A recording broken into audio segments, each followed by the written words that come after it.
Et rebonjour à tous, on est parti pour la review de la deuxième partie du Six Max 50 €. On est tout de suite parti, c'est parti, let's go.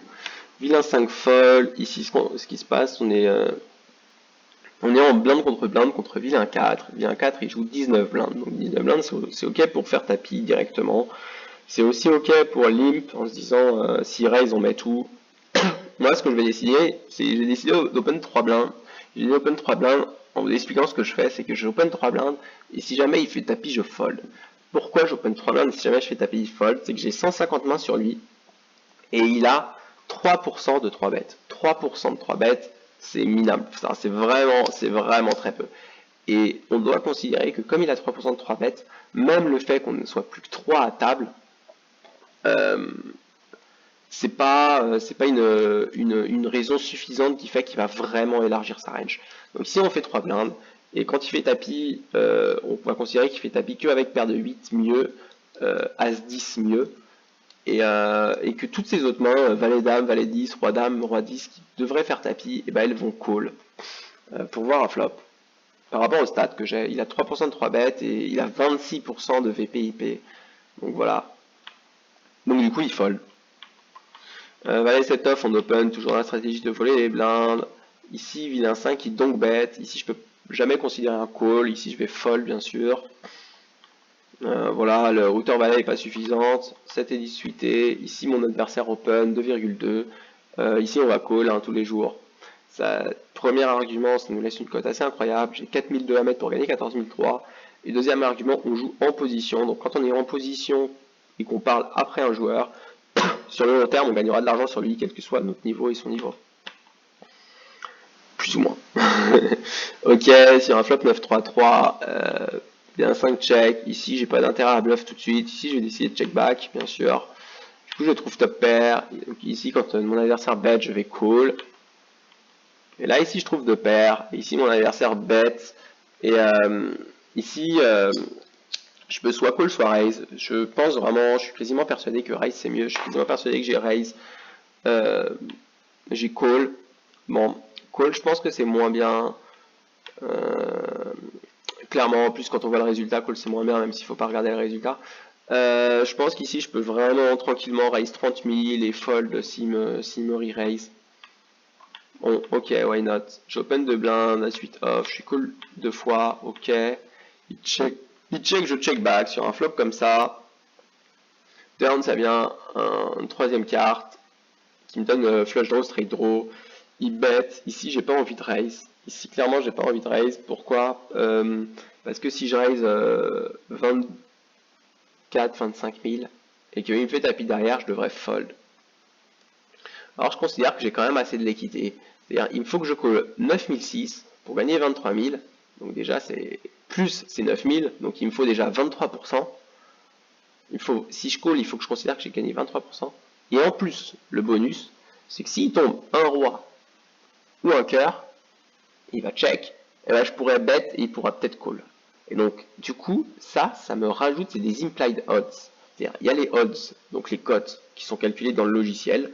Donc là, ici, j'ai 9600 à mettre pour gagner 23 400 plus 9600. Donc 24 plus 9, 33. Bah voilà, c'est marqué là. Donc j'ai 9600 pour gagner, j'ai 10 pour 33, ce qui est énorme, ce qui me laisse l'occasion de payer pour qu'une carte tombe. Et en plus, comme je suis en position, si une de mes cartes tombe, je vais pouvoir own. Et si elle tombe pas, je vais pouvoir décider de bluff. C'est aussi ça l'idée. Et alors on peut se dire, ouais, mais on est au max de son équité, on peut raise tout de suite. Le problème de raise tout de suite, c'est que s'il re-raise, bah, j'ai de l'équité et je dois abandonner mon équité. Donc du coup, il check.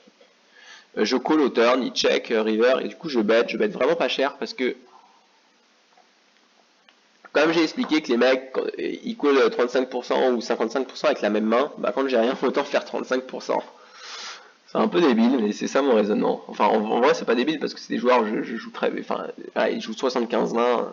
Les 75 mains, je dois en avoir 40 sur ce tournoi-là parce qu'on joue depuis longtemps. Il call, il avait troisième paire, il a fait quinte. 9-10 valet dame roi. Voilà. Bon, bah, je pensais faire fold un 10, mais le 10 qui améliore en quinte, bah, on pense plus le faire fold, c'est dommage. Tant pis, bien joué. Valet 10 suité. Valet 10 suité, c'est un open, ok, ça prend les blindes, rien à dire. As7 off, c'est un open, grosse blinde défend. Ici, vilain 5 check. Alors, j'aime beaucoup check back ici. Pourquoi j'aime beaucoup check back? Pour lui laisser l'opportunité de bluffer, pour lui laisser l'opportunité de faire des erreurs. Parce que en vrai, ici, il faut considérer aussi que value bet a beaucoup d'avantages. Value bet a énormément d'avantages. Le premier avantage, c'est que, bon, déjà, on value contre beaucoup de mains, tout le nom value bet, c'est-à-dire on value contre un 9, on a value contre toutes ces paires du 2 au 10, paire de 4, etc. On value contre un roi, contre any roi d'ailleurs, on value contre any as aussi, qui a 6 moins quoi. Mais ici j'ai considéré un check, je suis quasiment sûr, on va voir quand même. Ouais, je considère un check. Alors, je vais vous expliquer. Donc, on peut vraiment considérer que value bet, on peut considérer qu'on a la value. Ici, c'est un check pour, entre guillemets, trap. C'est-à-dire, ok, j'ai pas une main super fort non plus. Mais ici, j'ai quand même top pair. Du coup, si j'ai top pair, ça réduit les probabilités que lui est top pair. Et donc, ça réduit les probabilités que lui est top pair. Aussi, les probabilités que lui va call 3 barrels. Et très souvent, s'il a top pair, il peut avoir un meilleur kicker. Pas très souvent, mais il peut avoir As-8, As-9, As-10, As-Valet. Non, peut-être pas As-Valet, As-8, As-9. Et même si ça fait pas beaucoup, ça m'emmerderait. Et les autres manches, genre s'il a As-4, c'est dur de considérer qu'il paye 3 fois. Du coup, je vais delay ses bêtes ici. On peut penser que je perds un peu de la value, que je perds aussi un peu de protection contre 2 trèfles. Alors c'est vrai aussi, je perds un peu de value, je perds un peu de protection contre 2 trèfles.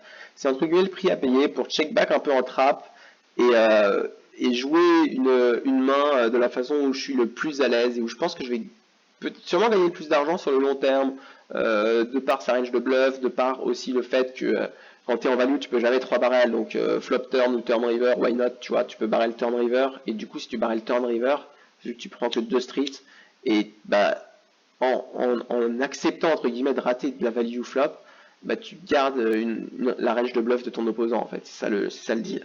Donc je prends un peu de risque pour conserver tous ces bluffs, enfin tous ces rien du tout. Donc ici il call, on peut pas considérer un fold, on va call. Ça c'est la pire des cartes. C'est la pire des cartes, surtout quand il bet. J'espère vraiment que j'ai fold. Si j'ai call, on verra que j'aurais eu tort. Pourquoi? Parce que tous ces bluffs, ils ont amélioré. Donc si jamais il s'était échauffé à bet avec rien du tout, bah t'as gagné, bien joué à toi, j'abandonne. Si jamais il s'est chauffé à bet avec 2 trèfles, j'ai perdu. Si jamais à la turn, et si jamais il s'est chauffé à bet Valet 10, j'ai perdu. Si jamais il s'est chauffé à bet Valet Dame ou Dame 10 à la turn, il aurait pas misé river, il aurait check river parce qu'il aurait été content de voir la dame, il n'aurait pas tourné en bluff. Et si jamais il avait bet en value à la turn, exemple As-9, As-2, Brelan 2, Roi 9, et bah je suis toujours mal. Donc s'il avait bet en value à la turn, il était devant moi. Et s'il avait bet en value en bluff à la turn, et bah les dames font que ça lui a amélioré soit ses tirages quinte, soit ses tirages couleur. Du coup j'ai décidé, oui, c'est bon, j'ai fold. J'ai eu peur, bon vous auriez vu qu'il avait amélioré, je suis quasiment sûr. Je suis assez content d'avoir trouvé un fold ici. Même s'il faut avoir raison une fois sur 3, ça paraît un peu un call automatique. Je suis content d'avoir fold. Bon, si tout le monde me laisse les blindes. Dame 10 suité, on lui met tapis, il joue 15 blindes, il fold. Valet 8 suité, ok, on lui met tapis, il joue 11 blindes, il fold. 6 et 10 suité, bon, on prend les blindes, ok. 8 et 6 suité, bon, on voit que nos adversaires sont pas très agressifs. On est en demi-finale. Vilain 4 il se laisse un peu mourir, donc on continue à lui mettre des tapis. Là il a call, bon là il a trouvé une main, quand on a la main la plus dégueulasse, hein, il a roi valet, ok. Paire de 5 on ouvre, on prend les blindes. Ici j'ai fold, je sais pas pourquoi je l'ai mise. Je pense que c'est une erreur, il faut faire tapis.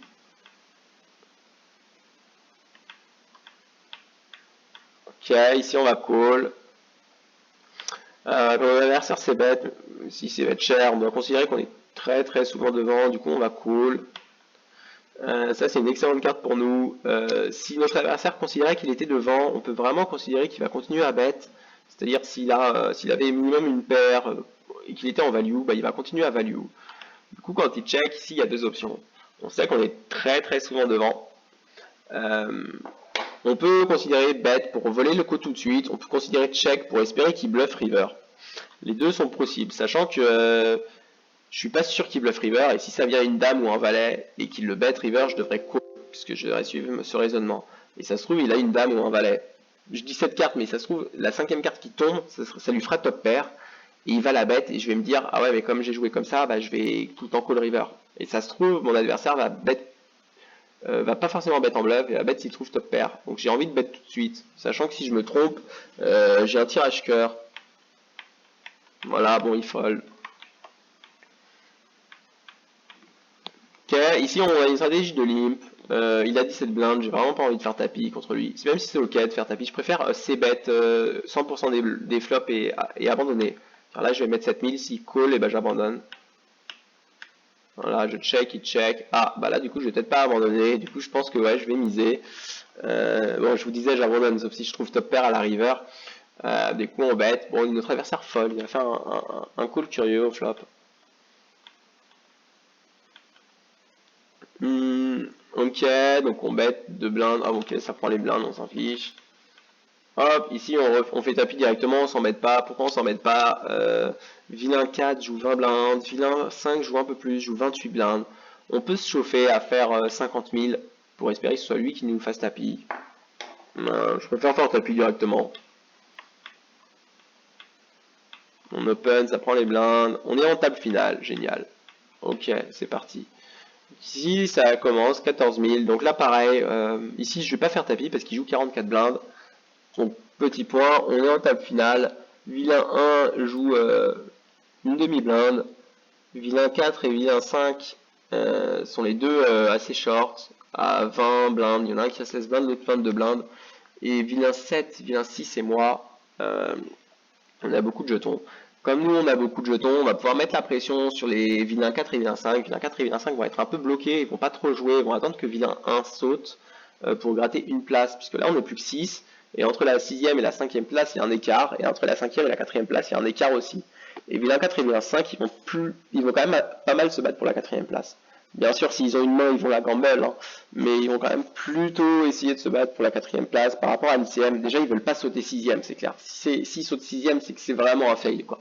S'il vient à 5, il arrive à sauter 6ème, là, c'est vraiment un fail de sa part. Alors, s'il a 2 As, c'est que son adversaire a 2 rois ou inversement, hein, c'est standard. Hein. Ok, ici on décide de 3 bêtes, qui est assez standard, on a une très très grosse main. En fait, on lui fait un sizing, en fait, on lui fait un peu plus de 3x, on lui fait 3,5x. J'aime beaucoup ce sizing. Pourquoi j'aime beaucoup ce sizing? Parce qu'en gros, lui, il peut plus call. Il peut plus call, il est hors de position, il n'a pas les cotes, clairement. Il lui faut des cotes monstrueuses. Pareil, vu qu'il est hors de pose, c'est assez dur pour lui. Enfin, on peut calculer vite fait, quoique. Il lui faut 46 pour 80. 46 pour 80, c'est assez dégueulasse. Hein. Il faut quasiment 50% en plus du joueur de position. Donc du coup, c'est pour ça que je lui mets un point de levier. C'est-à-dire que s'il call, bon, ça arrive qu'il call, hein, et il aura fait une erreur, et il peut que faire tapis ou fold. S'il fold, bah, j'aurais pris tout ce qu'il y a dans le pot, ok. Et s'il fait tapis, bah, je call et on gamble. Voilà l'idée. Et ok. Ok, et donc là il décide de faire le seul play qu'il pouvait pas faire. Je faisais express mon temps pour ne pas qu'il call justement, pour lui dire bah fais tapis ou fold, et dans ce cas-là essaye de te chauffer pour faire tapis moins bien, ça m'arrangerait, sachant que ça arrive. Bon, il décide de call, c'est la pire des options, je sais pas quoi en penser. Ici, check. Ici, il faut c-bet. J'espère que j'ai c-bet. Ouais, ok, j'ai c-bet. J'ai expliqué pourquoi il faut c-bet. Notre adversaire, j'ai ses stats. Il a 238 mains et il a un fold to c-bet de 25%. Quand on a notre adversaire un fold to c-bet de 25%, ça veut dire que bah il va call très souvent. C'est-à-dire ici, paire de 2, paire de 3, il va le call. Hauteur As, il va la call. Et il décide de fold. Bon, je suis assez dégoûté.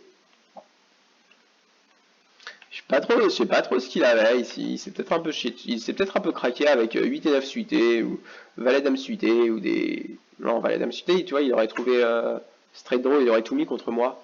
Donc, je sais pas. Bon, ici c'est assez bête pour dès qu'il veut, on part à tapis. Hein. On va pas chercher. Elle était où? As-3. Ouais, dès qu'il veut, s'il est chaud, on part à tapis. Bref, hein, ça c'est une autre main. Ouais, là, mec, si tu fais tapis, si tu raises, moi je mets tout. Hein, sans aucun souci. Ok, As-6, on open, ça prend les blindes. Bon, As-6 off, c'est pas le meilleur As pour open, on est plus que 6.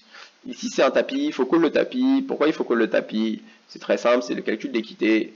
Je vais vous faire le raisonnement en blindes. Il fait tapis 4 blindes, un petit peu moins de 4 blindes. Ici, moi j'ai mis une blinde, donc j'ai un peu moins de 3 blindes à call. On va arrondir à 3, on se rappelle que c'est un peu moins. J'ai mis une blinde. Ici, l'anté plus la petite blinde, ça fait un peu plus d'une blinde. Donc du coup, j'ai un peu moins de 3 pour gagner un peu plus de 6. Puisqu'il y a une, un peu plus de 1 et 4. Donc il y a 6 blindes. Et du coup, en fait, j'ai 3 pour 6. 3 pour 6, ça me met 33%. Et là, on voit que du coup, ouais, c'est ça. J'ai 2,21 pour 1. Ça me le calcule automatiquement. J'ai un peu plus que 3 sur 6, donc j'ai un peu plus que 2 pour 1. Voilà. Que 1 pour 2, que 2 contre 1. Je sais pas comment on dit le truc à l'anglaise là. Ok, bon, du coup, on call. Est-ce qu'on a gagné? On a gagné, ok. Même si on sait qu'on est tout le temps derrière, hein, il faut call. Ici, on va set mine. Notre adversaire est très profond. Il a 51 blindes, j'en ai 58. On a vraiment des gros stacks. On call pour cette mine, c'est-à-dire pour faire brelan. Si jamais on fait pas brelan, on va viser selon les flops. Sur un flop avec 3 grosses cartes, ça va nous faire chier. Sur un flop avec 3 petites cartes, ça va nous faire kiffer. Ça nous fait kiffer comme flop, très clairement. On le check, il check back, ok. Ici je vais bet. Pourquoi? Parce que je vais considérer que je suis très souvent devant. Je vais considérer que mon adversaire a il peut avoir beaucoup d'auteurs as, même parfois des hauteurs roi, hauteurs dame, des hauteurs qui puissent call sur un micro barrel, mais vraiment. Sur ces bords là, il peut call hauteur pourri avec flush draw, il peut call hauteur dame, je suis sûr qu'il peut call hauteur dame, genre dame valet, dame 10, même sans rien, hauteur roi, hauteur as. Du coup, voilà, je décide de... Ouais, ça, je pense que c'est le mieux, c'est de bet genre un peu moins d'un tiers, c'est assez particulier. Adversaire call. Et ici, bon, là, je suis quasiment sûr que j'ai gagné. Je sais pas ce qui est le mieux. Je pense qu'il faut continuer dans cette stratégie de bet très très peu cher, mais genre un truc genre 15 000 quoi. Soit faut décider, soit on peut se dire on va check en espérant qu'il bluffe. Mon adversaire a des stats décentes, il joue 19-15 de VPI, 19 de VPIP, 15 de préflop raise et 3% de, 6% de 3 bêtes, ce qui est vraiment des stats bonnes je trouve. Sur 500 mains, quasiment 500 mains, il a 72% de ses bêtes, ce qui est un peu trop je trouve, mais bon. Et 53% de fold tous ses bêtes. C'est des stats assez corrects je trouve, je sais pas. Du coup, je sais pas trop, je me dis qu'il peut tourner sa main en bluff si je check, mais que mine de rien, il peut aussi, quand je mets 15 000, se dire il faut que je call hauteur roi, hauteur as. Alors, je décide de check, ok, je pense. Je sais pas, je ne saurais pas compter le nombre de bluffs qui va bet et qu'il faut hero call versus le nombre de mains où lui il va hero call et où nous on va pas value. Bon, il décide de check, qu'est-ce qu'il avait? Et là, il s'est dit suite. Lui, c'est très mal joué de sa part. Pourquoi c'est très mal joué de sa part? Je vais expliquer rapidement. C'est vraiment surprenant par rapport à ses stats. C'est très simple en fait, pourquoi c'est mal joué. On va afficher les cartes, voilà. Donc, qu'est-ce que tu fais ici avec 6 et 10 UT, UTG en 5 max, en demi-finale ou en table finale? Bah ici, tu fold. Ici, tu peux abandonner ta main. Ça sert pas à grand chose d'essayer de voler les blindes, essayer de voler les blindes, c'est un peu ambitieux. Mais soit. Bon, tu décides de pas fold. Donc tu la joues agressif, tu veux essayer de voler les blindes. Tu essaies de voler les blindes, ça marche pas, la grosse blind call. Ce qui arrive assez souvent. Donc là, c'est quoi ton plan de jeu? Si ton plan de jeu, c'est de te dire je check, et j'essaye à jamais de voler le coup, c'est nullissime. C'est ce qu'il a fait à notre adversaire, il a check et call. C'est-à-dire à aucun moment il a relancé pour se donner l'opportunité de voler le coup. C'est vraiment très mauvais. Pourquoi c'est très mauvais? Bah parce que si tu joues 6 et 10 suité que pour voler les blindes et que tu abandonnes si n'importe qui call, et bah autant abandonner préflop quoi. Enfin, plus ça c'est un flop parfait assez bête quoi. Enfin, excuse-moi mais enfin vraiment là. Alors ok, on se bête pas parce qu'on veut montrer de la force etc. Mais du coup ici quand je fais 11 002, fait 40 000 mec. Ben voilà, je sais pas, il a call, bon. Il check et il veut même pas chercher à bluff, voilà. Bon. C'est vraiment mal joué. Moi je vous dis, si vous voulez jouer vraiment passivement, bah post-flop, why not, hein. Bah faut pas ouvrir ça quoi. Enfin faut juste pas ouvrir si c'est discuté, si c'est pour le jouer comme ça. Après il a pas mal joué post-flop, mais c'est juste que c'est pas en corrélation avec l'open pré-flop, donc du coup c'est mauvais sur le long terme, j'en suis persuadé ça. Voilà. On va recacher les mains. Qu'est-ce qui s'est passé? Ah mais ça je l'ai pas joué je crois. Ouais voilà j'ai fold, bon ok. Why not, on peut call, on peut fold, c'est un peu close, les deux sont ok, je préfère fold. Euh, on ouvre de blindes, ok, on prend les blindes, pareil, pas très intéressant. Ok, ici notre adversaire open, bon. Ah, il fait tapis, bon bah là c'est un call tous les jours. On a 12 000 à mettre pour gagner 33 000, je vous laisse imaginer que c'est juste incroyable. Voilà, ok, on a gagné. On open 2x, ok, on prend les blindes. On open 2x, oh on se fait call deux fois. 8, 9, 10 avec deux carreaux. Ici, faut check back. Ici, il faut check back. En fait, j'ai considéré que je pouvais réussir à value sur ce flop-là. C'est assez particulier, mais mes deux adversaires sont vraiment pas aggro. Même si j'ai pas envie de me faire railler sur ce flop-là, j'ai considéré qu'on pouvait value. C'est vraiment pas du tout intuitif. Quand on voit ça, clairement, on se dit il vaut mieux check back. Et vous avez, on aurait sans doute raison en se disant il vaut mieux check back. Mais ici, j'avais tellement envie de value contre des mains bonnes. Je sais que ça peut paraître surprenant, qu'il n'y en a pas énormément. Moi, je pensais qu'il y en avait beaucoup à ce moment-là. Je me suis fait call deux fois, ce qui est assez surprenant. Du coup, check, check, check. Sur un 2 de pique, si on suit mon raisonnement, je pense que je suis toujours devant et que je vais même partir pour value. Mais là, du coup, c'est différent. Là, c'est différent parce que quand on a vilain 4, bon, vilain 6, fold.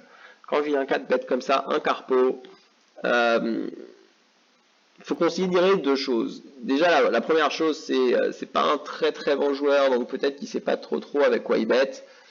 Et la deuxième chose, il faut avoir raison 15% du temps. C'est juste incroyable. Il bête 24 000 dans 100 000. C'est genre on met 25 000 pour prendre plus de 125 000. C'est assez incroyable. Je me vois vraiment pas fold. J'ai deuxième paire, deuxième kicker. Pour moi, vraiment, tellement ils call light et qu'ils raise leur grosse main, et ben, pour moi, je suis vraiment devant. Donc, du coup, je vais décider de call. Et il a OK. Alors, il a As-8. Ok, bon, bah, que dire, il aurait dû check river. C'est très ambitieux de call deux fois.